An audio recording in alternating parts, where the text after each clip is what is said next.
अगर तुम्हारे फीड पर भी ईरान इजराइल के अटैकिंग वीडियोस आ रहे हैं और तुमको इस कॉन्फ्लिक्ट की एक्चुअल स्टोरी नहीं पता है तो मुझे बस अपना 1 मिनट दो, स्टार्टिंग से बताता हूँ। इस सब की शुरुआत हुई थी मई 2025 में, जब IAEA international atomic energy association ने ये स्टेट किया कि ईरान पोजेस करता है 60% एनरिच्ड यूरेनियम।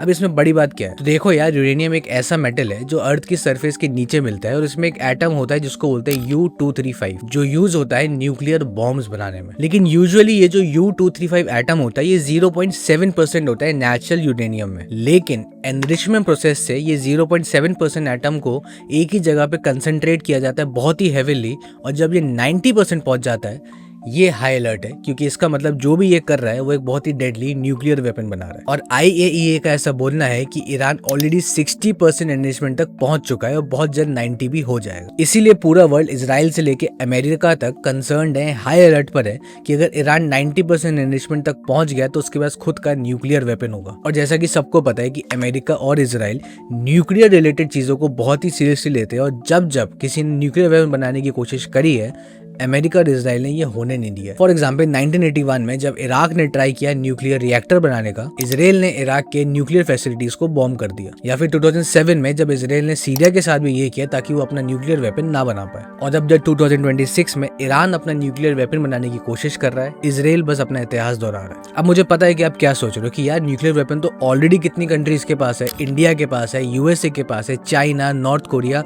यहाँ तक कि पाकिस्तान तक के पास है, तो फिर ईरान को क्यों रोका जा रहा है? करेक्ट। तो देखो यार, बात ऐसी है कि ईरान केपेबल है पूरे वर्ल्ड की इकोनॉमी को डिस्टर्ब और डिस्ट्रॉय करने के लिए, और ईरान के सुप्रीम लीडर ने तो खुद बोला है कि इजराइल एक कैंसरस ट्यूमर है दैट शुड बी रिमूव्ड। तो जहां बाकी सारी कंट्रीज ने न्यूक्लियर वेपन बनाया है खुद को डिफेंड करने के लिए, ईरान बना रहा है इजराइल को डिस्ट्रॉय करने के लिए। और इजराइल इतना छोटा कंट्री है कि सिर्फ एक ही न्यूक्लियर बॉम्ब में पूरा कंट्री खत्म हो जाएगा विद इन फ्यू मिनट्स। दूसरी बात यह है कि ईरान ने ऑलरेडी इजराइल के आसपास की कंट्रीज के मिलिटेंट ग्रुप्स को ऑलरेडी फंड कर रखा है बहुत ही सालों से, जैसे कि लेबनान, सीरिया, गाजा, येमेन। इसीलिए 1979 से इजराइल रेड अलर्ट पे है, 40 साल से। And Israel is very clear कि अगर किसी एनिमी कंट्री ने कुछ करने का सोचा भी तो हम चुप नहीं बैठेंगे, और अभी एग्जैक्टली वही हो रहा है। इसीलिए इजराइल और USA अटैक कर रहे हैं ईरान को ताकि वो न्यूक्लियर बॉम्ब ना बनाए। अब यहाँ दूसरा सवाल है कि USA कहाँ से बीच में आ गया, USA क्यों सपोर्ट कर रहा है इजराइल को? तो देखो, ये है स्ट्रेट ऑफ हॉर्मुज और इसके एक तरफ ईरान है जहाँ से 20% ग्लोबल डेली ऑयल इसी रूट से फ्लो होता है, क्योंकि सारे ऑयल रिच नेशन जैसे कि सऊदी अरेबिया या फिर UAE इसी रूट से अपना ऑयल एक्सपोर्ट करते हैं टू दी वर्ल्ड। तो मोटा मोटा ये लाइफलाइन है पूरे वर्ल्ड के ऑयल सप्लाई का,